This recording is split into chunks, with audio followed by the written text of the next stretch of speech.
Bonjour, bonsoir, bienvenue à notre entretien. Aujourd'hui, chers amis, je veux vous parler des causes de la souffrance, selon la Bible, bien sûr. D'abord, admettons qu'il y a différentes catégories de souffrance, différents types. La souffrance corporelle, c'est-à-dire physique, et la souffrance mentale, c'est-à-dire psychologique. La douleur comme sensation, par exemple, est une cause physique de souffrance. La détresse respiratoire, surtout en cette période de coronavirus, est encore une cause physique de souffrance.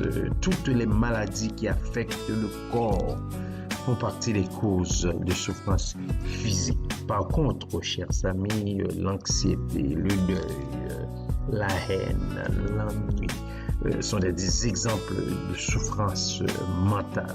Mais comment la Bible voit la souffrance en général? Comment la Bible voit ça? La souffrance, nous savons que a rapport avec le mal. Et le mal est venu lorsque l'homme a décidé de pécher. Et Dieu n'est pas l'auteur du mal, mais le mal est venu lorsque l'homme a décidé de désobéir à Dieu. Donc, dès lors, nous avons la souffrance qui est venue, les douleurs. Et selon la Bible, on peut souffrir à cause d'un péché. On peut aussi souffrir sans avoir péché. Et finalement, on peut souffrir à cause des péchés des autres. Et lorsque l'on souffre à cause d'un péché, c'est le péché qui est à la base de cette souffrance. Donc, la chose à faire, c'est de reconnaître qu'on a péché, de le confesser, c'est-à-dire confesser ce péché-là à Dieu et lui demander son pardon. Des fois, Dieu peut même nous envoyer quelqu'un pour nous annoncer que nous avons péché. Et c'est là, on peut le voir. Et là, c'est à nous de prendre conscience et de lui demander pardon. Ce fut le cas pour le roi David, le roi prophète David dans la Bible, quand il a pris la femme d'Uri, son sang-là. L'Éternel a envoyé son prophète Nathan pour lui annoncer son péché, bien que Nathan, ou du moins David, bien que David fut un puissant roi qui pouvait faire mettre ce petit prophète en prison, voire le faire éliminer, mais il a entendu le message de Nathan. Il avait déjà un cœur repentant, un cœur repentant, et a demandé pardon, surtout à Dieu, et par le fait même à Uri.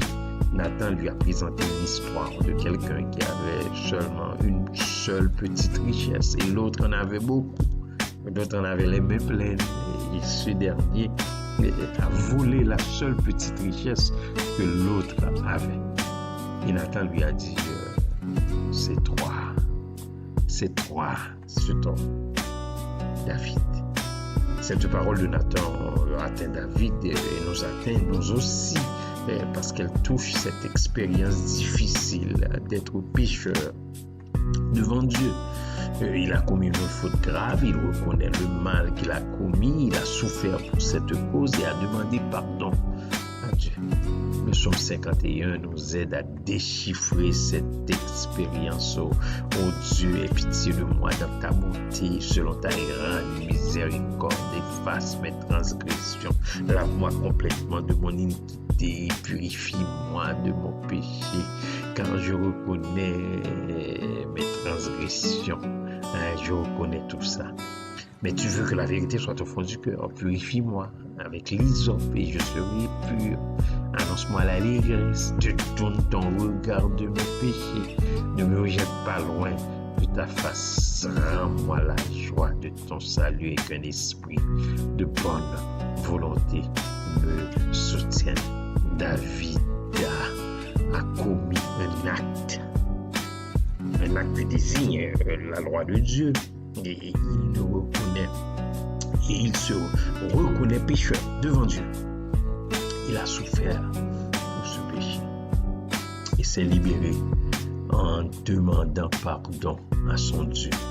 Là, on est en face de l'exemple d'une personne qui a souffert à cause d'un péché. Il y a aussi les gens qui souffrent sans avoir péché, comme Job, par exemple.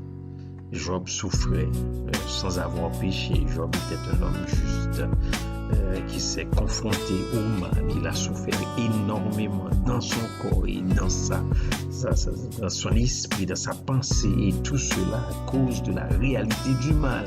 Il était intègre et droit, très respectueux envers Dieu et faisait le bien. Et tout lui souriait. Il avait une belle et grande famille, de grandes richesses, en immeubles et en troupeaux, pour ne pas risquer de déplaire à Dieu. Et peut-être aussi pour être sûr de conserver tout ce bonheur, Job offrait régulièrement des sacrifices d'expiation. Cependant, il a souffert quand même, sans avoir péché. Et dans sa souffrance, il a reconnu que son Rédempteur est vivant. Oh, je sais, mon Rédempteur est vivant. Finalement, nous retrouvons dans la Bible le prophète Jérémie, qui a souffert à cause des péchés de son peuple.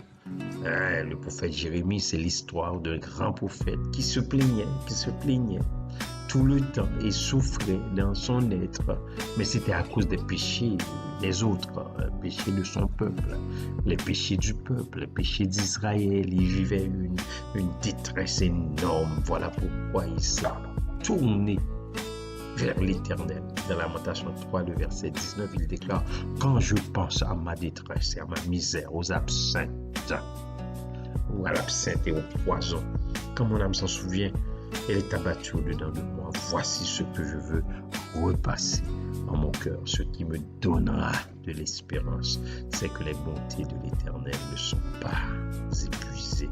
Ses compassions ne sont pas à leur terme.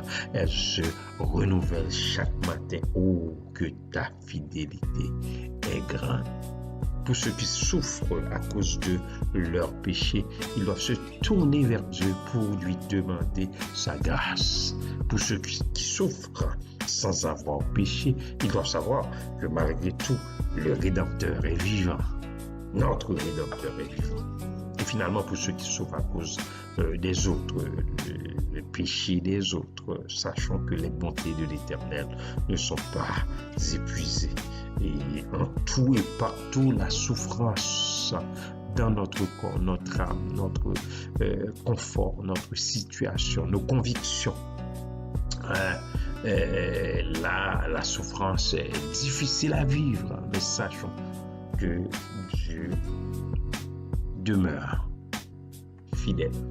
Il est avec nous avant les souffrances. Il est avec nous dans les souffrances que nous expérimentons. Et il est toujours avec nous après les souffrances. Il est avec nous avant la souffrance, pendant la souffrance et après la souffrance. N'ayons pas peur de souffrir. Soyons fidèles jusqu'à la mort et nous aurons la couronne de vie. Clébert Jean-Charles vous a parlé. Que Dieu vous bénisse grandement et abondamment.